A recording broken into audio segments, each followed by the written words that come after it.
Duke is one of the oldest engines on the narrow gauge railway.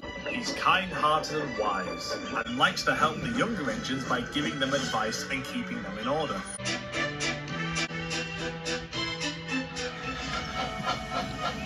One day, Thomas was helping out at the main line and stopped at the junction to talk to Duke.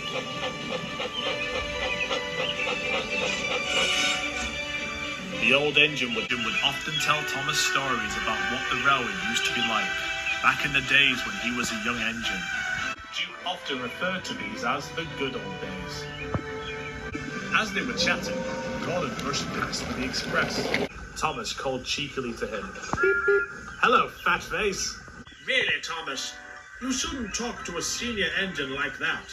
In my day, the younger engines weren't as cheeky as you are now.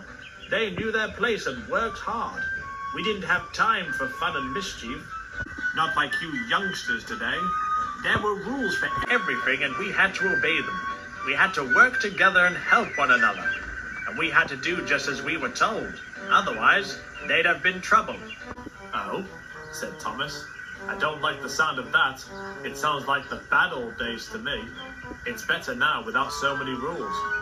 I do work very hard, Duke. I'm never late, but I do like to have some fun too. You can have some fun without being cheeky, Duke scolded. I'm having fun on Sunday when I take the special picnic train up to the lake. The summer visitors love it, and I know all the best places for picnics. Phew, Thomas chuckled. It's a tough run up to that lake, Duke. I've heard it's uphill all the way. Will you manage it? Of course I will. I may be old, young Thomas, but I've still got plenty of steam left in my boiler. I can still show you younger engines a thing or two about pulling trains.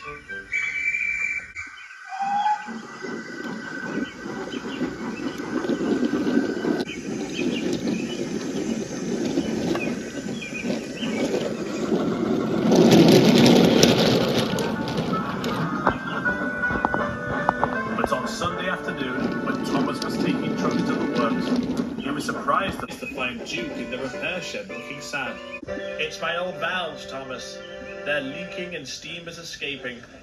Don't worry, Duke. The men will mend you, and you'll be as good as new in no time. But not in time to pull the picnic train tomorrow, Duke said sadly. He didn't want to let the visitors down. Can't one of the other engines take it for you? Asked Thomas. I can't just let any engine pull my train, Thomas. The picnic train is special. What about Renius? He'd look after the passengers well. He's a good engine, but Renius is prone to breaking down. The Finn controller suggested Duncan, but he's already got too much work. What about Sir Handel? He learned a lot from you when he worked with you on your old line. But he can be bad-tempered and impatient, Thomas. It would never suit his grace if he upset my friends on the picnic train. Thomas fought hard, and there in the yard was the very engine. Peter Sam could do it, Thomas suggested gleefully. I know he teases you about being old, but he's friendly and a hard-working engine who looks up to you. Peter Sam was flattered. Of course I'll run the picnic train for you, Grandpa. Peter Sam was as good as his word, and enjoyed pulling the picnic train up to the lake.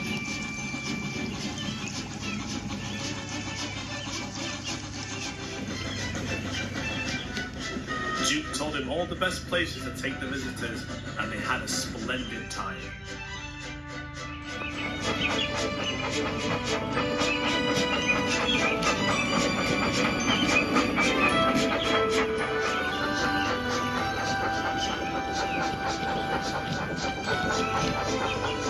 And when he got back that evening, Duke was waiting with brand new valves and feeling as good as new. Thank you both for your help, he said proudly.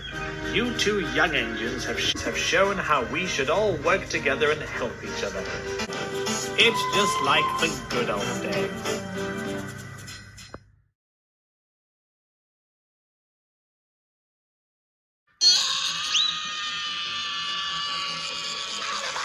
Out of my way!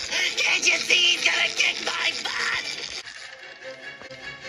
Hi there, young people. A nice day today. So, you like kicking butts, do ya? Well, we'll show you, man!